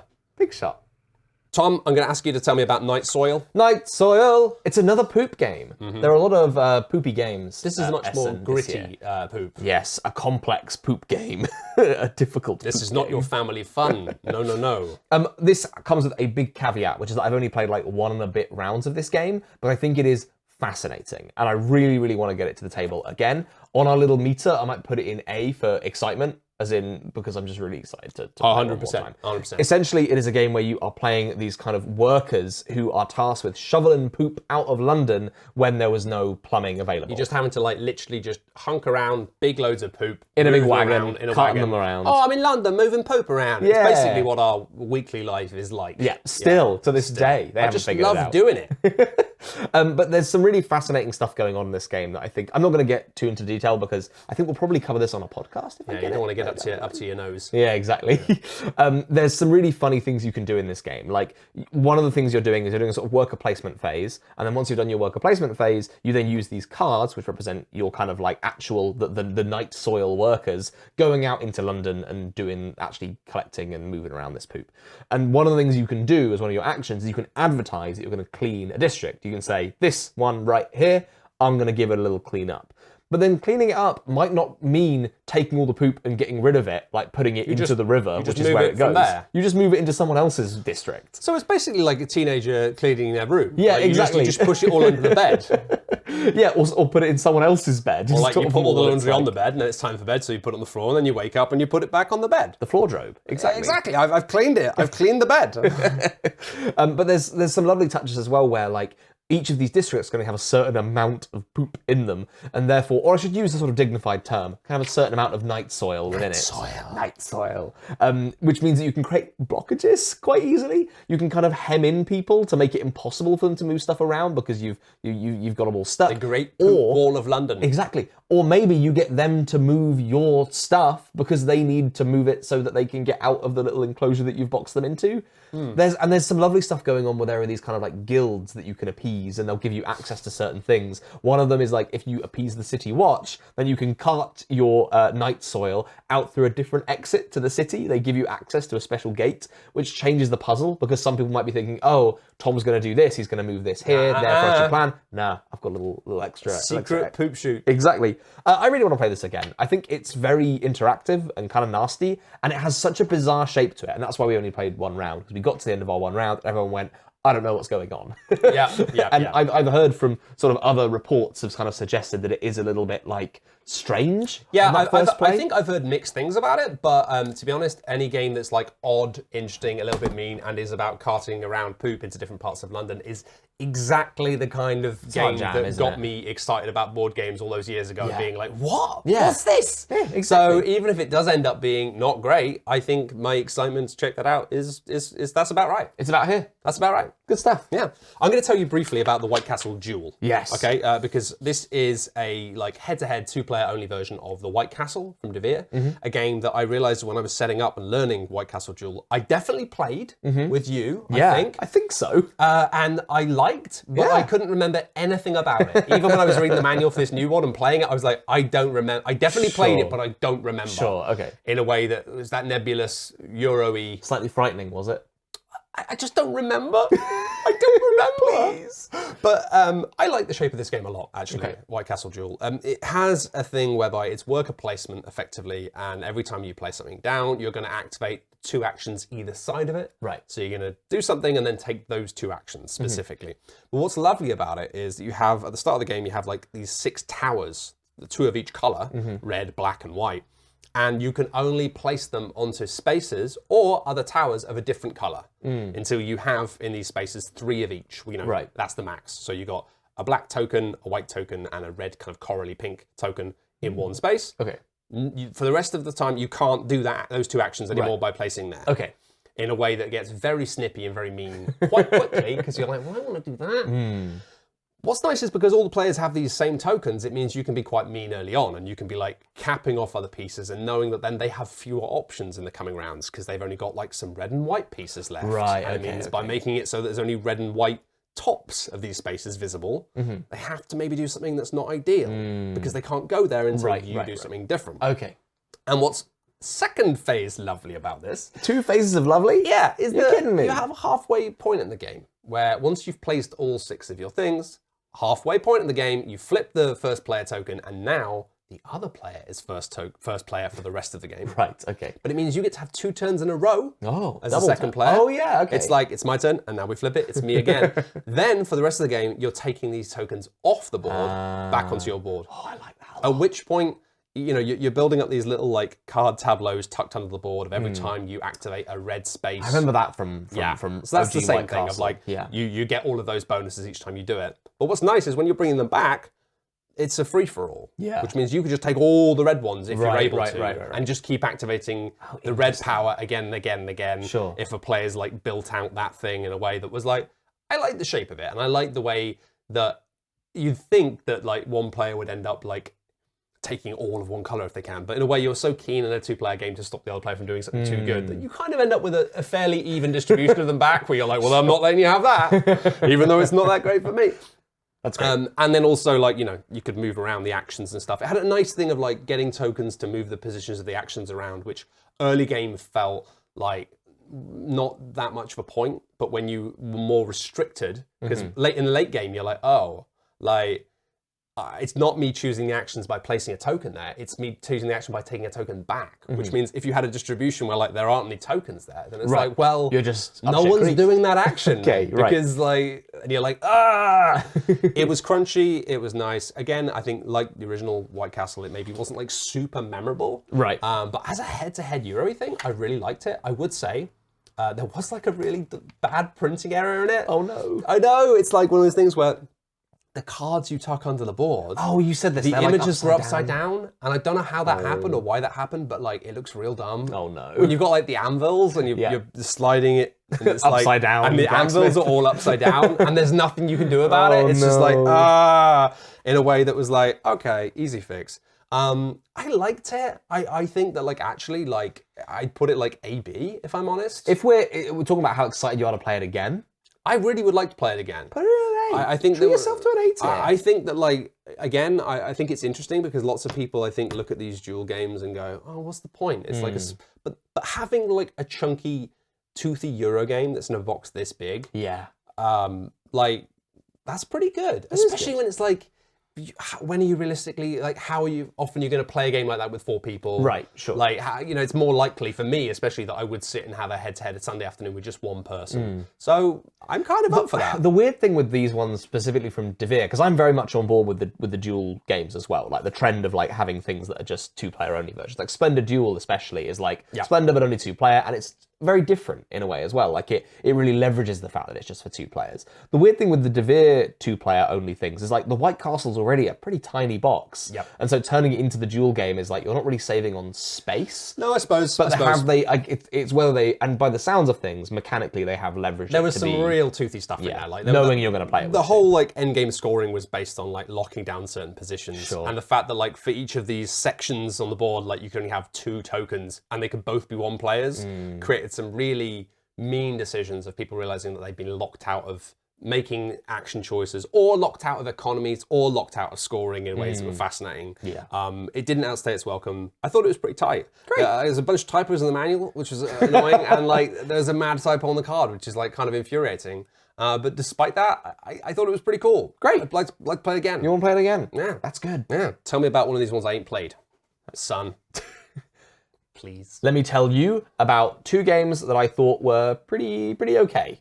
And they're also both very dry themes. I'm going to tell you about national economy and railway boom in a little 2-parter. That's right, I salute this country equally to the way I salute trains.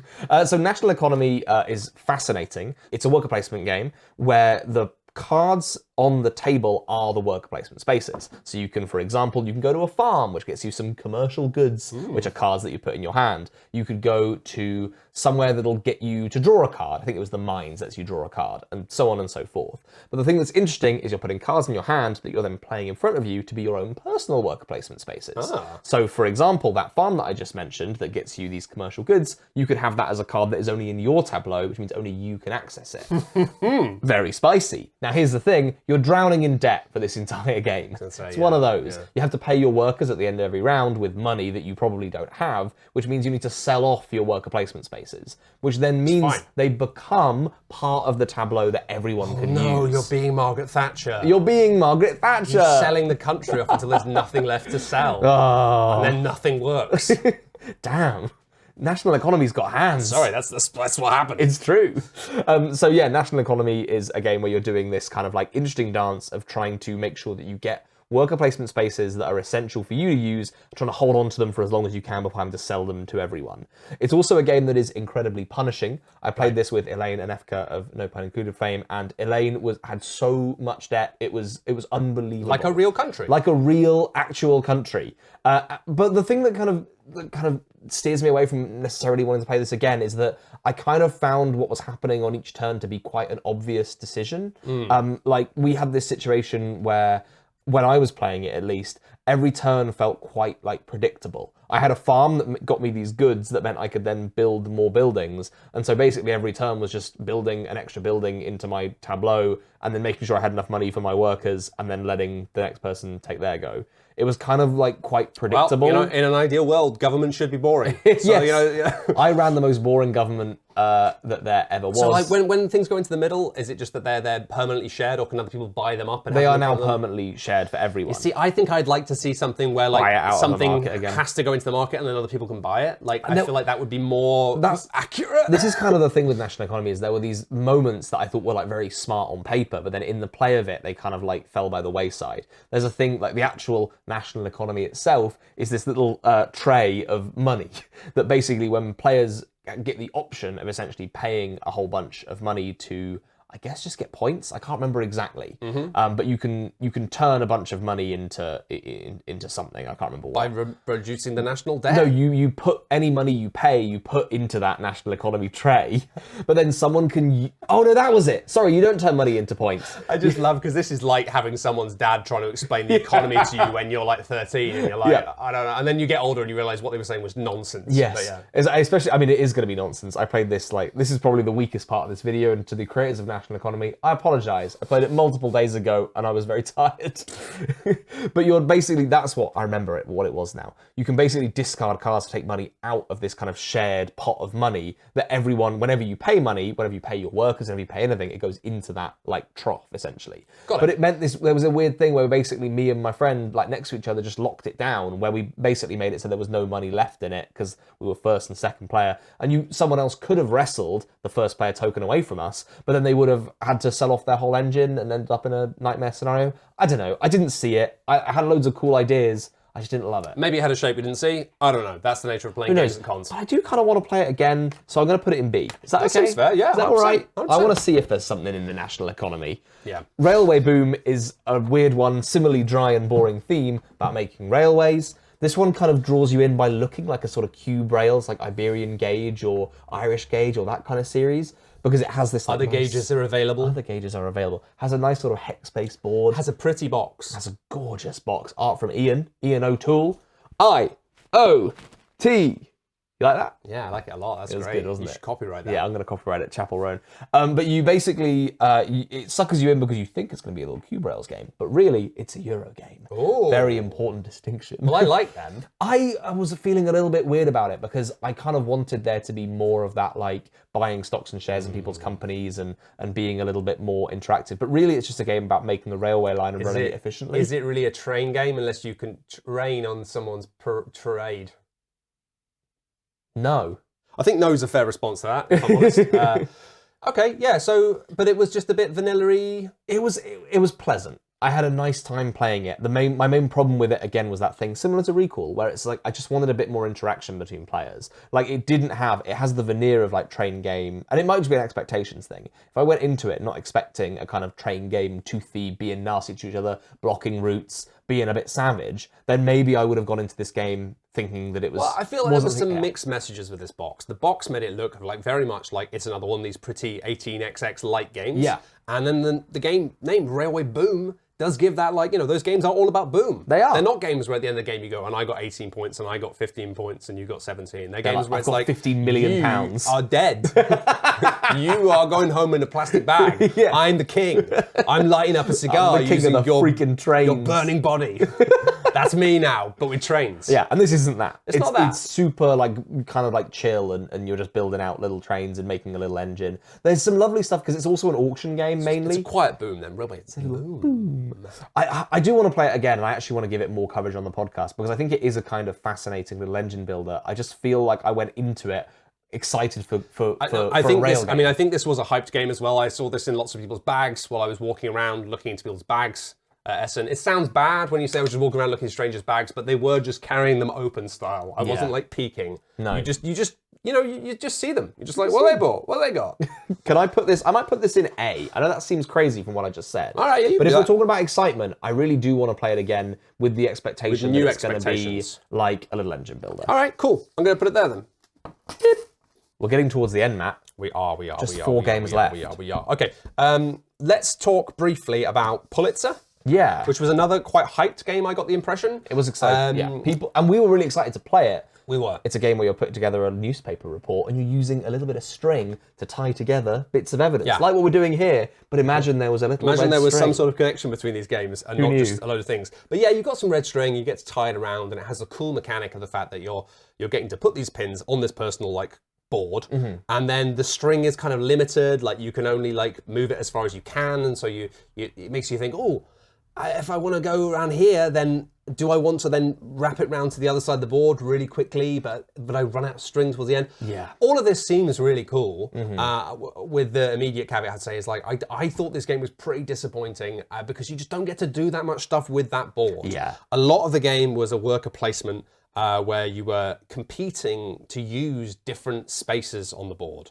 So it's like not even really worker placement, but like worker placement, where like you put these things down, and then when all of the little journalists were on the board, you'd flip them over and they all had values on the back of them. Yeah. And then those values would dictate what you actually got.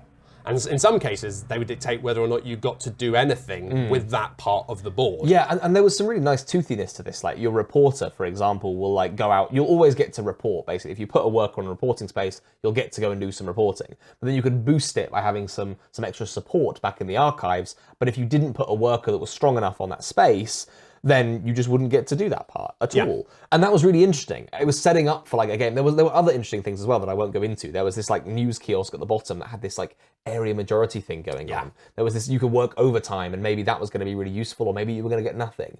And that felt very toothy.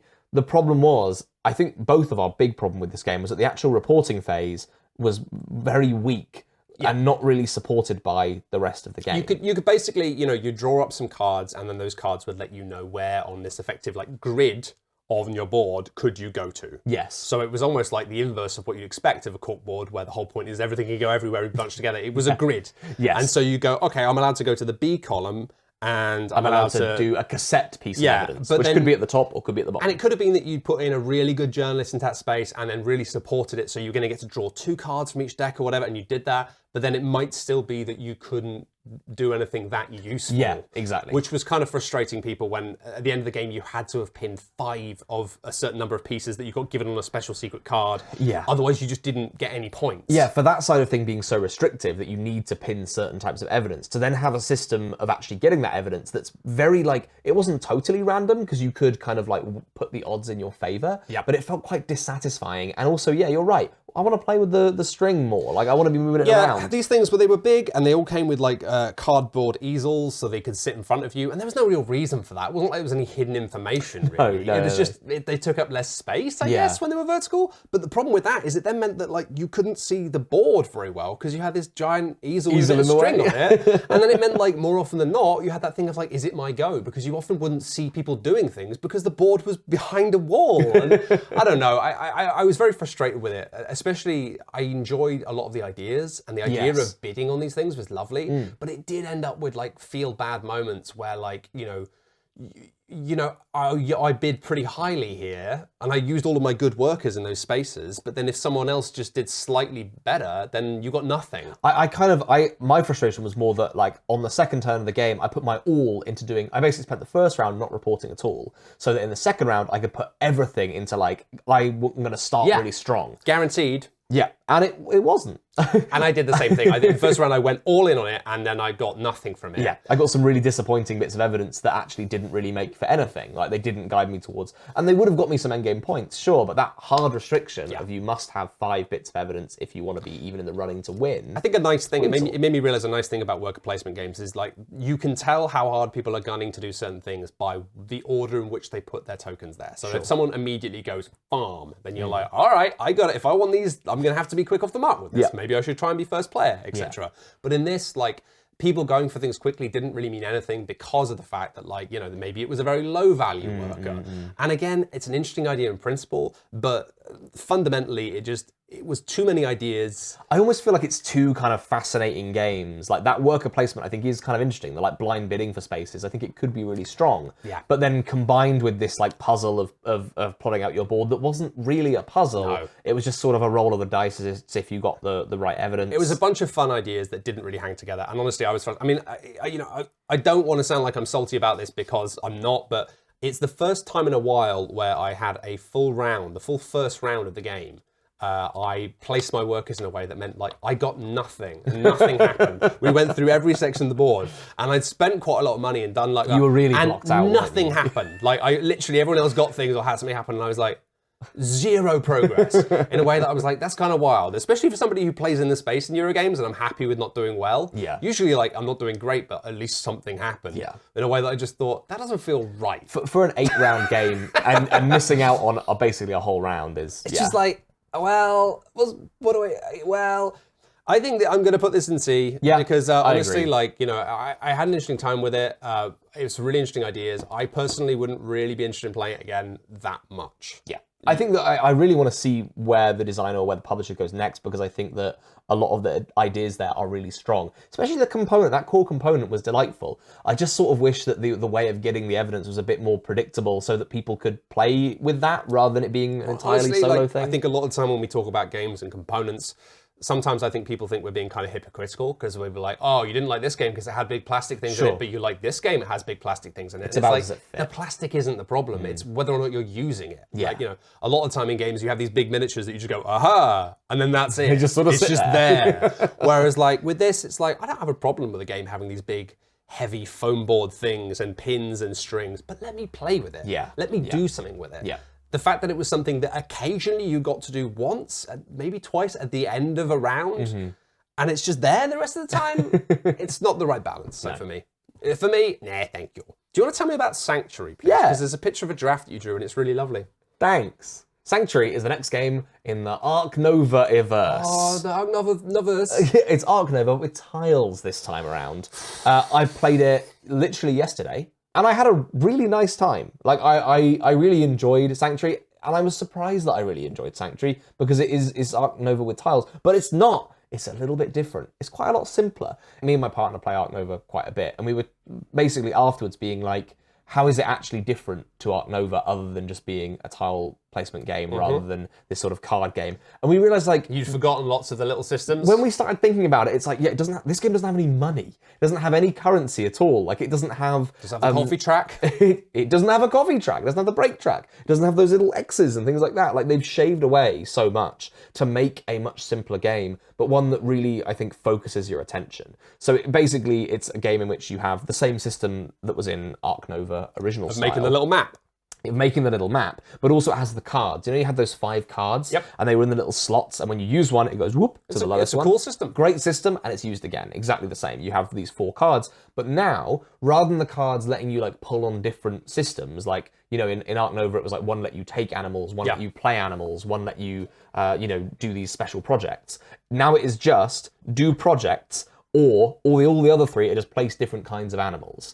But immediately it means that you have a kind of interesting puzzle, because this is just one mechanic that I love. 80% animals now. It's so much animals. The card, so this is a little fiddly to explain, but I think it's really, really interesting. The card that you have that determines whether you can play projects, which are these big endgame point scoring opportunities. Your hand stuff yeah, it's fun, wasn't it? This is great for the podcast listeners. Yeah, for people listening, audio style, we're just moving our fingers around as if they're little dancing spiders. It's fun to do. It's great fun. You can do it, try it yourself at home.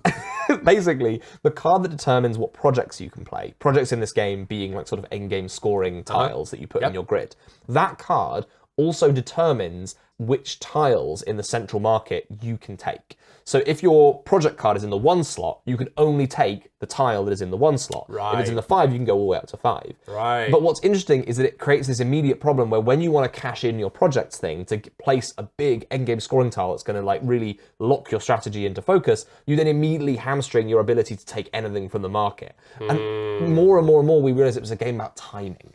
Because some of the big animals, like the panda, for example, the panda that was the core of my strat, required you to bin off loads of tiles from your hand, but your hand size is restricted to 6 tiles, which meant that this panda meant that I had to get into a position where I was sort of overdrawing so I could get rid of tiles that I didn't want, because everything else that was in there I really wanted to keep.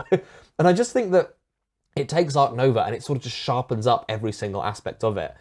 That sounds good to me. It was real good. I liked Ark Nova, but it was like in that space of like we talked about earlier, of games that are like almost you have to do so many things that you can get a little bit like, whoa, like cartoon dizzy head. Yeah. But I do think that like underneath it, like the game is really fun. Right. Like, and I think it's not so like it's not just dazzling you with options, but like a version of that fun with some of the edges turned off.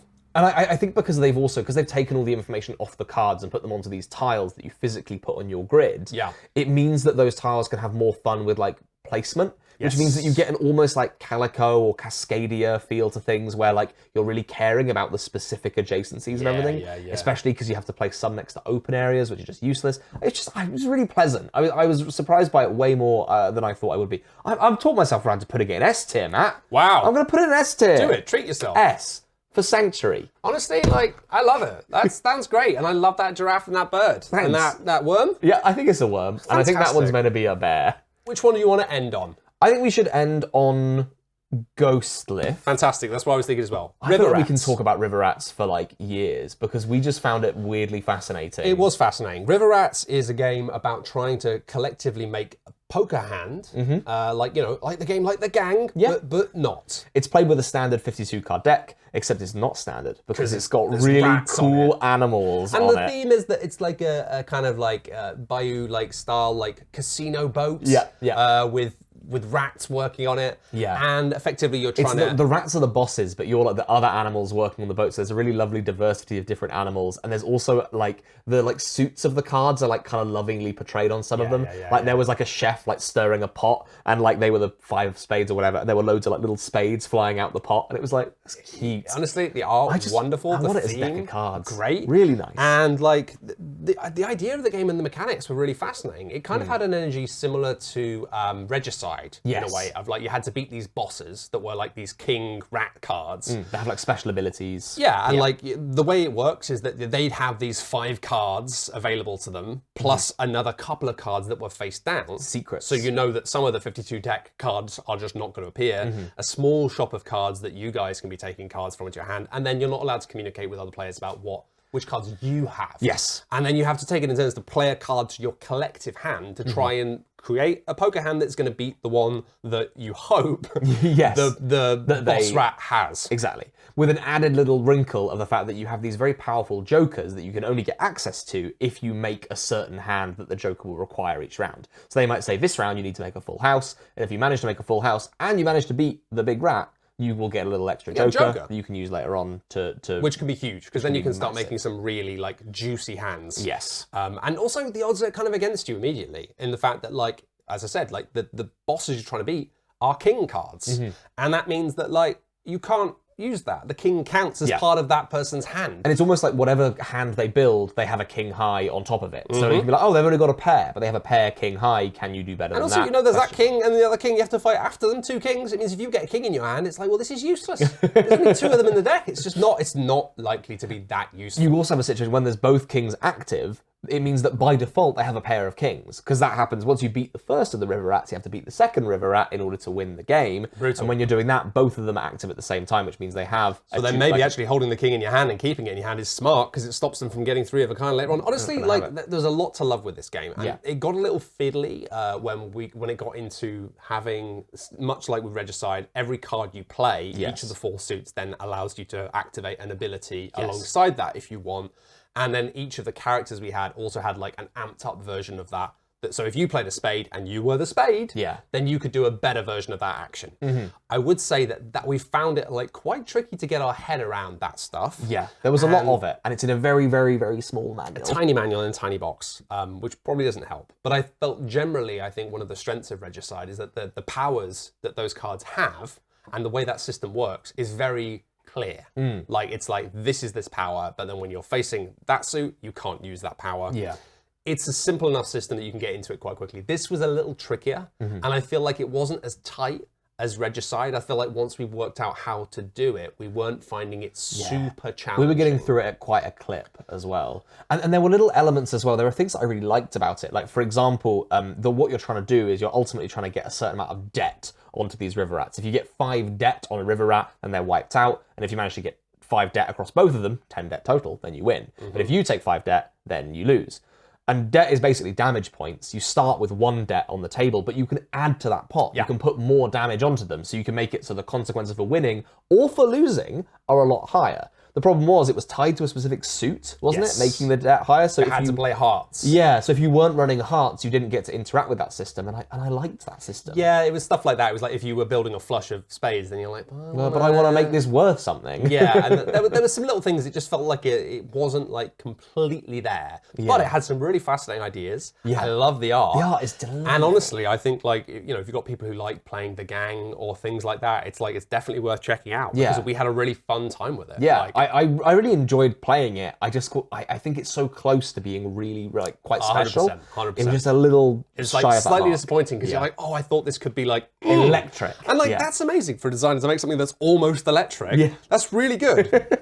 I want to see River Rats 2, Return of the River Rats. River Rat Boogaloo. We're putting that in the Ocean's B/A? I think, yeah, hot B? Hot B. Hot B. I'd say, like hot B. Ghost in a lift? That is the final game on this list, Matt. Ghost Lift. And it was maybe the most excited I've seen people for a game at Essen. There were queues at this booth constantly, and the reason that most people were queuing for it was because they saw people queuing for it. Amazing. and that's why we're like, you always have to take a bit of pinch of salt with hype. Yeah. When people are like, have you played this yet? And it's like, I don't know.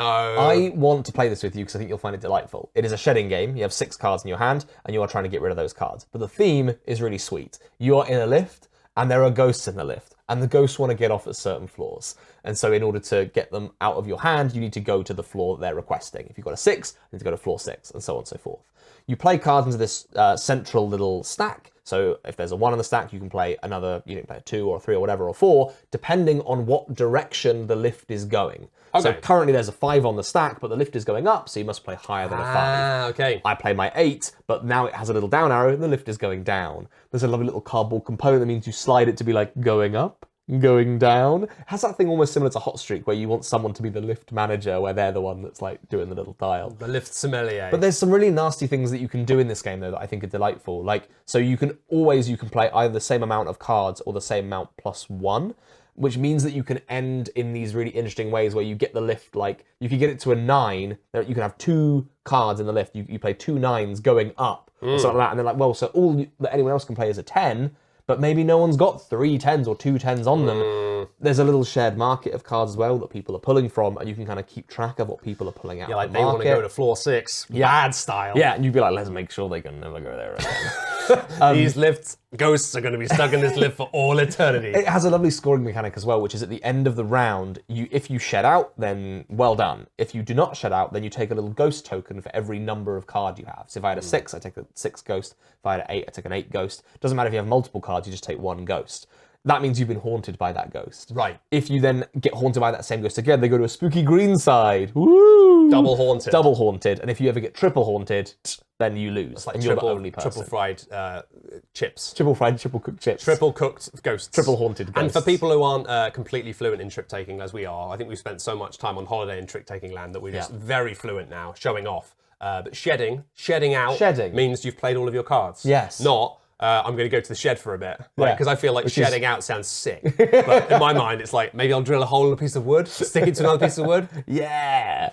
God, I love a shed. I think this is really delightful. I want to play it more. I think it's held back by the fact that it has some really bad numbers on the cards that meant that people just couldn't tell what was going on. Is a 7 like a 1? Yeah, they're classic. They're a little funky. And it's something that reminded me like the CMYK Magenta series that we are kind of like a little mixed on, maybe. Yeah, like I think I feel a bit flat on it, to be honest. Like, which is amazing because putting like cool card games in very hot pink boxes. Oh yeah. That sounds like something that is laser designed for me. Yes. It's my favorite color. Yeah. Great. But there's something about them that I think the boxes are a little big. They are a little bulky. And sometimes some of the sensibilities they have for like the presentation of the games and the art isn't quite my speed. What I was like, we're a little like mixed on them broadly, but the thing that I really like about those games is that the fact that they make their like if cards have a number on them, the card is a number essentially in almost all cases. There's clarity. They make it so bold and clear, and like Ghost Lift is basically the complete opposite of that. There's a picture of a ghost. Yeah, there's a big picture of a ghost on a card, and the number is squeaked into the corner in a number font that's kind of infuriating.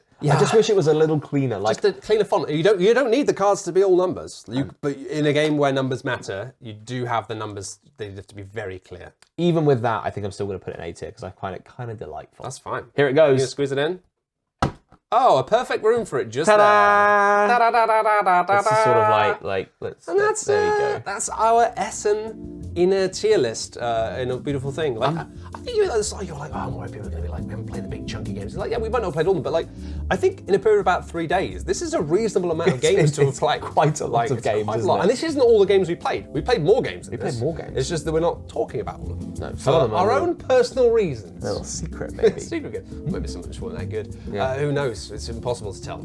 You'll never know. Is that it? Yeah, that's That's it. us. That was probably a really, really long video. It's probably a really long video. Thank you so much for seeing and watching it Thank or you so listening much. to it in podcast form. We hope you've enjoyed it, and we'll see you more for more traditional style shut up and sit down content. You have a wonderful day, and thank you for spending your time with us, watching a video with us. We appreciate it. Bye.